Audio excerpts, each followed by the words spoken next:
Voilà, simplement. Je me présente, je suis agriculteur dans le Loir-et-Cher, à côté de la Motte-Beuvron.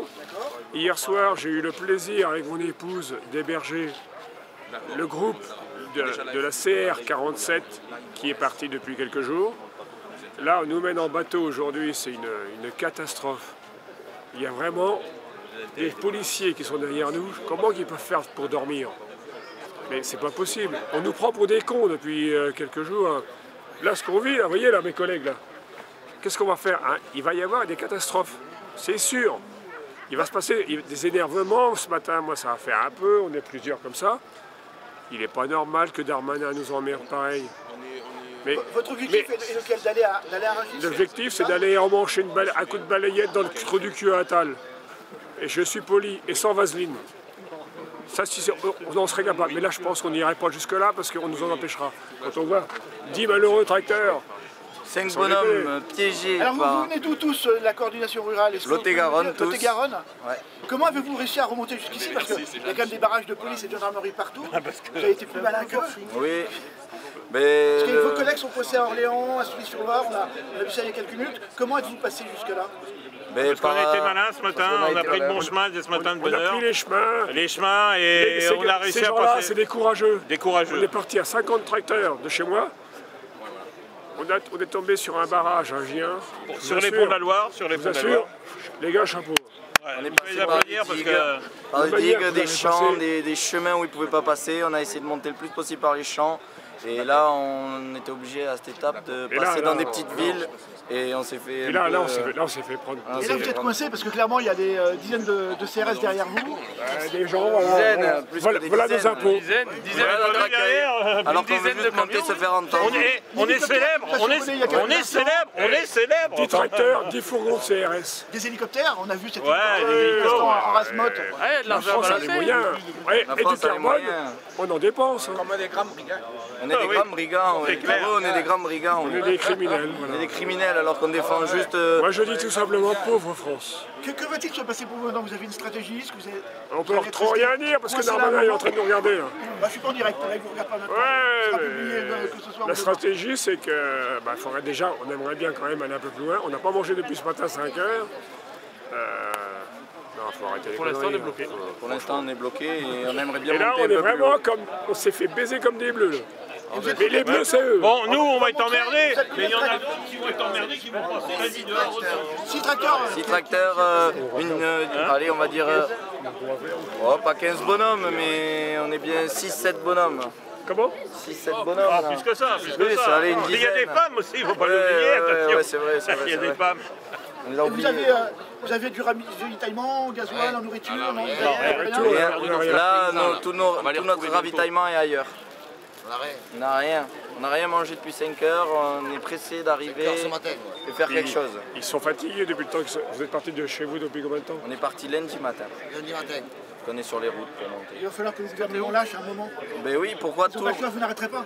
Ce que je comprends pas, c'est pourquoi tous les autres ont le droit, sauf notre département, de monter et de manifester. Pourquoi qu'on laisse le syndicat FNSEA aller bloquer les portes de Paris pendant que ce mouvement de la coordination rurale et les non-syndiqués, dont je fais partie, Jean-Jacques aussi, et bien d'autres. Eh ben, on emmerde toujours le petit. Alors, je me demande pourquoi. Pourquoi la FNSEA? Parce qu'on fait de la politique des copains. Voilà. La FNSEA, c'est le porte-parole du gouvernement. Voilà. Je ne mâche pas mes mots. Mais c'est... Ce que je vous dis, monsieur, c'est vrai. Vous avez négocié un peu avec les forces de l'ordre, on est venu vous voir. On parle. On nous dit, la préfète, la machin, mais la préfète, elle n'est pas joignable, nanani. On nous mène en bateau. On nous mène en bateau. On nous prend pour des cons. Honnêtement, on nous prend pour des cons. Voilà. Merci infiniment, voilà. Je vous souhaite bon courage. Merci oui. beaucoup. Merci.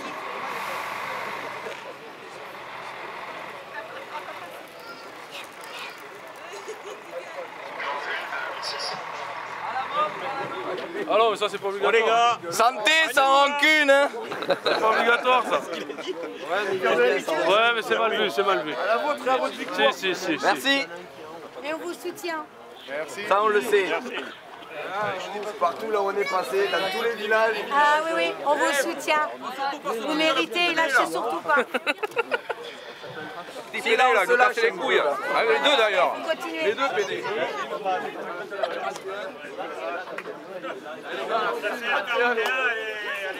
Allez,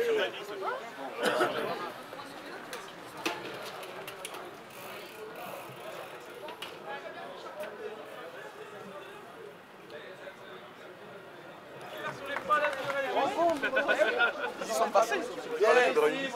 Oui. Oh, formidable, c'est énorme. Magnifique. Magnifique. On avait dit qu'on le faisait. Il y en a qui l'ont fait. Sauvage du sud-ouest.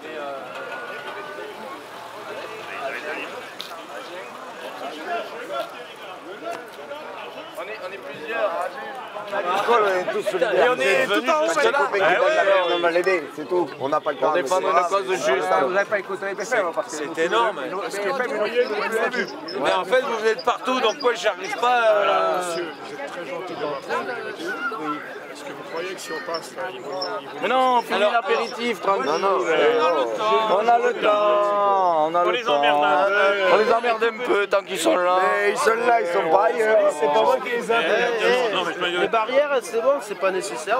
Tant qu'ils sont là, ils emmerdent pas les collègues qui sont plus hauts. Hein. C'est ça. Non, c'est les barrières, c'était pour moi. C'était pour J'ai une réunion à l'agglo.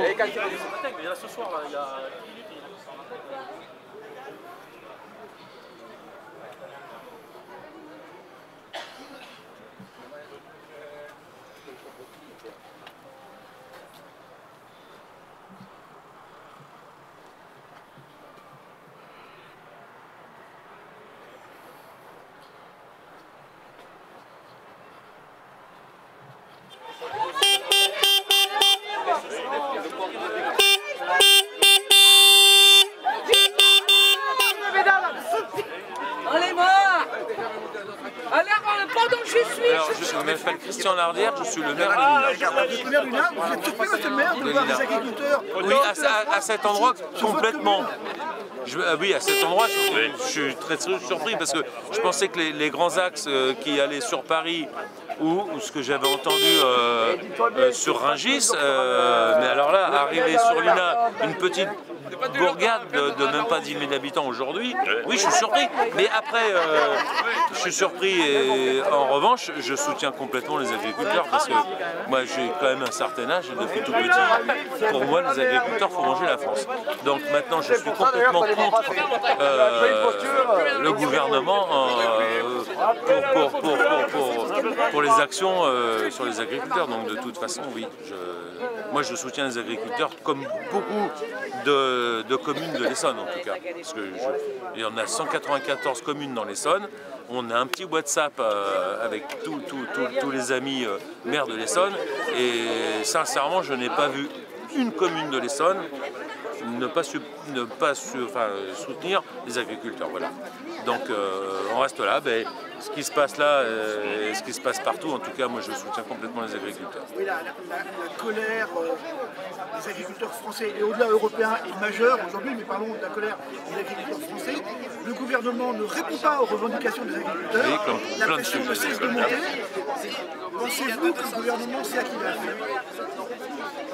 Mais je me demande, en fait, c'est un petit peu chaud, mais le gouvernement actuel, enfin ceux qui gèrent le gouvernement aujourd'hui, pour moi, sont trop jeunes. Et à mon avis, Ils ne connaissent pas les problèmes. Il n'a pas. En plus, ils sont nés dans du coton. Que ce soit. Nous sommes gouvernés par des énarques qui ne connaissent pas la réalité du terrain. Mais que ce soit le président ou le Premier ministre qui vient d'être nommé, n'ont jamais eu ne serait-ce qu'un mandat de maire. Voilà. Donc à un moment donné, il faut être sur le Déconnexion avec la terrain. population. Il faut être sur le terrain à un moment donné pour comprendre les choses. Ils sont sur leur propre nuage. Voilà, ils ont 30, On arrêterait là parce que 35 ans, 40, oui, on pourra en parler pendant longtemps. Dans 35 ans, 40 ans, bon, moi j'ai passé 60 ans, donc je vois les choses complètement différemment. Donc théoriquement, ils connaissent beaucoup de choses, mais sur le terrain, ils ne connaissent pas. Ils ne connaissent rien du tout. Et je suis désolé. Et ils ne s'intéressent pas justement à la Si réalité. vous aviez un conseil à donner au Premier ministre tout de suite à Livre-Regarde, d'accéder immédiatement aux revendications des agriculteurs, ce serait ça le seul message à faire passer aujourd'hui pour arrêter cette crise. Enfin, quand on voit qui nous respecte déjà, qui commence par nous respecter. Quand on voit M. Darmanin, qui nous traite comme des vrais citoyens, les forces de et l'ordre. pas comme des délinquants. Parce qu'aujourd'hui, le problème, ils nous traitent comme des délinquants. On est des gens de la terre, on n'est pas là pour tout casser. On n'est pas là. Voilà. Si, certes, Moi, j'ai pas le temps de répondre. Alors, attendez, je pose une question, monsieur le maire, on le laisse répondre.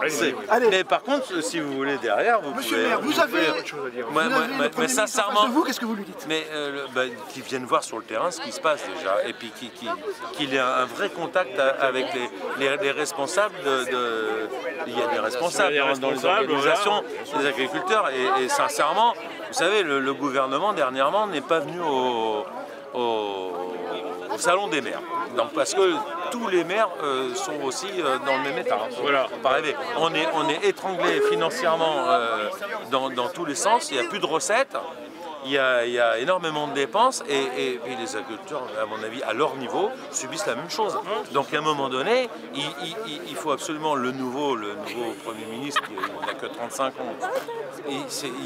Voilà, peut-être qu'il est très intelligent, mais à mon avis, il va falloir qu'il prenne un gros rendez-vous avec les plus gros responsables de toutes ces organisations des agriculteurs et puis qu'il fasse quelque chose de sérieux. Moi, gamin, ça fonctionnait très bien. Je dis gamin, parce que j'ai 61 ans. Moi, gamin, quand j'avais 15 ans, les agriculteurs faisaient tout. Aujourd'hui, ils ne font plus rien et se font bouffer par tout le monde, en Europe et compagnie. Et c'est juste inacceptable. On est en France. Normalement, on devrait être capable de se débrouiller tout seul. Voilà, moi, c'est mon analyse d'un vieux garçon qui était tout petit en France. C'est tout. Encore une question, si vous me permettez, les agriculteurs qui sont derrière vous sont bloqués visiblement pour un bon moment. Pour avoir fait moi plusieurs points depuis ce matin, ils sont quand même bloqués, sans doute pour des heures. Ils n'ont rien à manger, est-ce que la commune va les aider? Est-ce que vous proposez quelque chose pour venir à leur aide? Comment ça va se passer là? Moi je viens juste d'arriver il y a 5 minutes. Donc je ne savais même pas. Les habitants nous ont porté des crêpes. Les habitants nous ont porté des crêpes. Les habitants ont apporté de la nourriture, l'accueil était extrêmement chaleureux. Alina, on est toujours très accueillant. Un peu moins bien par le comité quand même. Ah, on a eu un bon comité d'accueil par certains. C'est pas moi qui les ai appelés. Pour votre information, les policiers qui sont là, on les connaît bien, ce ne sont pas des policiers locaux, ils viennent de Paris. Oui, on a bien vu. Moi je pensais qu'on était dans un pays libre. Elle est où la liberté d'expression? Il n'y est pas. Nulle part. Moi je sors du bureau, de mon bureau de la mairie et on m'a dit, oh il y a tout ça. Donc je le découvre. Donc voilà, donc je sais pas le chemin que vous vouliez prendre, je sais pas. Blocage derrière le bâtiment là, ils sont au-dessus nos collègues. Sur Montlhéry ou sur l'INAS? Oui, sur l'INAS, ils sont derrière la maison là. Où c'est que je suis d'accord avec monsieur le maire, excusez-moi, oui, non, la rue des... c'est qu'on parle d'un mécontentement. Le mouvement actuel serait soutenu par 80% des Français. Des sablons. Mais 84. on va rester à 84. Mais c'est 84% de mécontents. Exactement. Ils ne sont pas forcément tous avec nous. Parce qu'au niveau d'écologie, de tous ces trucs-là, on nous met des barrières, on nous tire dessus, on nous traite d'empoisonneurs. C'est pas la réalité du tout. C'est ça qu'il faut voir. Voilà. Vous n'habitez pas très loin d'ici, mais les agriculteurs autour de vous qui ont traversé la France, ils ont vu le soutien de la population. Comment les gens ont réagi? Mais c'est le mécontentement. Ont réagi sur la route? Est-ce que vous étiez salués? Oui, hier soir jusqu'à 9h, je ne sais pas quelle heure il était. 9h, 9h30, les gens sortaient et nous applaudissaient tout le long. C'est un plaisir de sentir vraiment un élan populaire derrière votre mobilisation. Qu'ils ne prennent pas leur voiture et puis qu'ils suivent le mouvement et on monte tous à la capitale. Et là il y aurait quelque chose de solidaire. Les routiers, moi je pense à tout un tas de professions aujourd'hui, qui peinent. C'est l'agriculture en amont et en aval. Parce que moi j'ai une double casquette, je fais de la restauration rapide, je fais des marchés. Donc j'ai plein de collègues aujourd'hui qui sont bouchers, qui font des plombs là. Les gars se cassent la gueule, ils vont pas se remettre debout. Donc ces gens-là vendent notre camionnette aussi pour les éleveurs et tout ce qui s'ensuit. Ils participent. Et eux, ils prennent cher aussi. Les petites entreprises, il y a un paquet d'entreprises, pareil, qui sont assommées par les charges. Qu'est-ce que vous allez faire? Vous allez décider? On ne peut rien faire, regardez. Et filmez un petit peu ce qu'il y a. Je ne sais pas où on va manger. On va aller chercher des... Voilà. il va revenir. Ouais. Merci beaucoup. Merci bien. Merci à vous. Et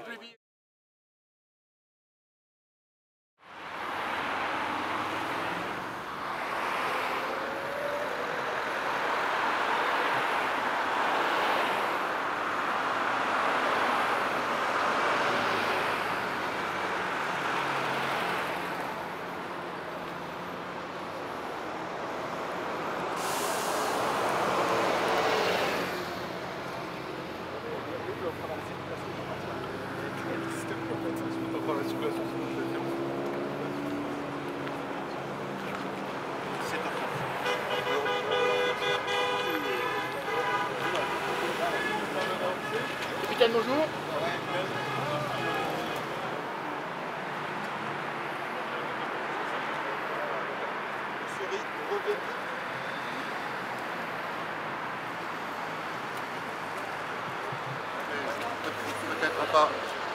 Peut-être pas au même endroit.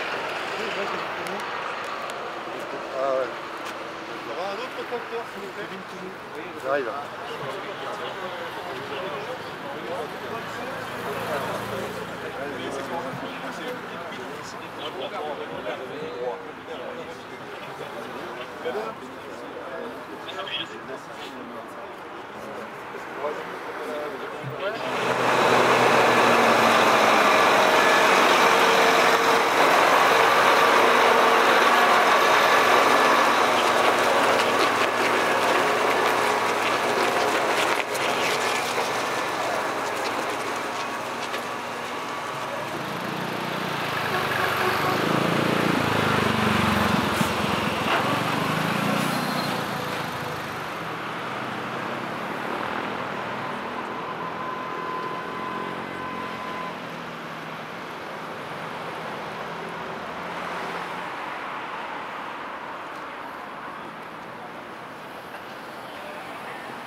Après, c'est quoi votre sentiment? C'est un sentiment, c'est un mauvais sentiment, parce qu'on a l'impression d'avoir été piégé. Tout ça, ça a été mené depuis le départ. Depuis le départ, on nous met des bâtons dans les roues. Déjà, on a été bloqué à Limoges par les CRS, alors qu'on montait tranquillement en tracteur sur l'autoroute. Puis après, on a été bloqué à Vierzon de nouveau. On arrive, nous, on voulait juste arriver, et ce matin, on a été bloqué aux portes sur les ponts de la Loire. Certains ont pu passer. Nous, notre objectif, c'était juste arriver autour de Paris pour venir rejoindre nos collègues agriculteurs afin d'apporter nos revendications au ministre de l'Agriculture et à notre Premier ministre. Et aujourd'hui, voilà, on en est là. Résultat des courses, un paquet d'interpellations. Bon, voilà, c'est carrément scandaleux quoi, ce qui se passe. Est-ce que vous craignez que les interpellations mettent le feu aux poudres justement sur les barrages, notamment proches de Paris? Non, ça ne mettra pas du tout le feu aux poudres. Aujourd'hui, on est fatigué là, on est fatigué. Voilà, on avait dit, au départ, on ne devait même pas monter à Rungis. On avait juste dit ça pour que médiatiquement, il y ait un poids médiatique. Et à force de nous attaquer et de nous arrêter, de nous contredire et de nous contraindre, on a dit bon mais finalement on va peut-être finir par aller à Rungis. Et au final, on ne devait même pas aller. Voilà. Ils se sont retrouvés à Rungis, les voitures sont parties sur Paris, ils sont allés à Rungis, mais bon, c'était pas du tout dans un but de quoi que ce soit, quoi. Là, il y a eu beaucoup de gardes à vue chez les agriculteurs de la coordination rurale, peut-être vous tout à l'heure. C'est quoi votre sentiment? Vous avez fait tout ce voyage pour finir au commissariat, est-ce que c'est un échec? Est-ce que le message est passé? Comment vous voyez ça? Je sais pas, c'est là où on voit vraiment comment les agriculteurs sont considérés finalement, quoi. On monte à Paris en tracteur, on ne fait rien de mal, et on respecte, on s'engage avec les autorités, on suit les convois et les itinéraires indiqués par la gendarmerie et par la police, et au final on se retrouve en garde à vue. C'est ça l'image des agriculteurs, c'est ça l'image qu'ont les politiques de leur agriculture française. Moi je crois qu'il y a vraiment un gros problème en France. S'ils ne veulent pas d'agriculteurs, ils n'ont qu'à le dire. Vous faites quoi la suite dans les prochaines heures? Peut-être garde à vue pour certains agriculteurs, des annonces de Attal peut-être? Comment vous voyez la suite dans les prochaines heures, prochains jours? On ne sait pas, déjà on va essayer de récupérer tous nos amis qui sont en garde à vue, voir ce qu'on peut faire pour eux, on va les soutenir, être là avec eux. De toute façon, il faut que demain on parte, on est tous arrivés ensemble, on partira tous ensemble, donc voilà quoi. Demain vous retournez à Agen, c'est le retour à...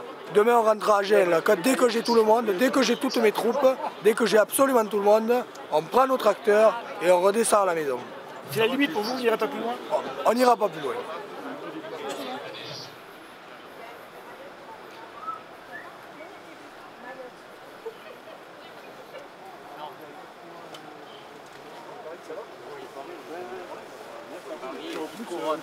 Peut-être envoyer un peu. Oui, aussi.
On a des mecs dans un rond-point, ils sont pas avec Cédric. Ouais. Ils sont tout seuls. Ils font ça.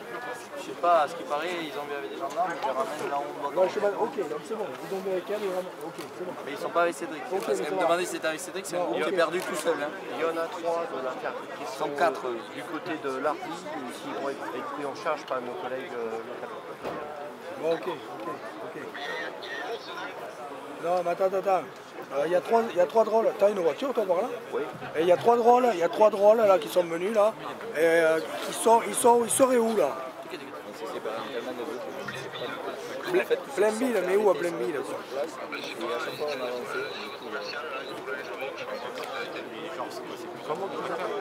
Dis-moi, comment ça s'appelle? Plainville. 200. J'ai Abrinville, Olinville. Leudeville. Hein? Abrinville. C'est Abrinville. C'est sur la Nationale 20? Non.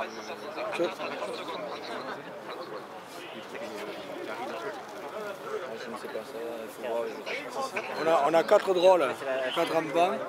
Ils ont 15 ans, 14 ans. Et... Ouais, vas-y. Balinvilliers. Ah, Balinvilliers. Ah oui, donc ils sont plus hauts sur la nationale. Quelqu'un pour aller les chercher, je sais où c'est, parce qu'ils sont à pattes. Hein. Ils sont à pattes et ils n'ont plus personne là pour les récupérer. Quoi, hein. Donc je ne pourrais pas passer devant, parce que je suis derrière. Vous suivez la police, on va dans une ferme chez un ami à nous là, ok? Ouais. Donc on va être escorté jusqu'à la ferme, ok? Donc tout est calé avec la police, avec la gendarmerie. Voilà, c'est comme ça. Ce soir, il faut qu'on aille là-bas. On dort là-bas. On va s'organiser pour l'intendance, on va voir comment on fait. Et on verra après sur place. Ok. Ce soir, on reste sur place. C'est loin? C'est loin, je sais pas, je me rends pas compte, je sais pas. Je comprends qu'ils roulent trop vite, enfin, ils savent comment ça va. Ouais, mais voilà, ils vont suivre, ils vont s'adapter. Je sais pas, ils habitent tes amis. Cédric arrive, il a dit qu'on l'attend ici. Non mais sinon moi j'avais cherché. Il va les récupérer, Oui, vas-y. Oui, mais attends, comment j'ai repère moi? J'ai pas leur numéro de téléphone. Ils sont un truc carrelage là. Il est où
Tu vas bien?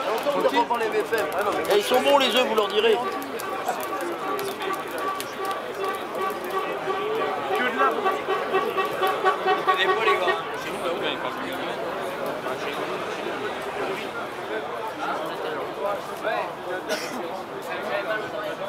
Ce matin, quand les Amiens ils sont barrés, il a droit de sauver.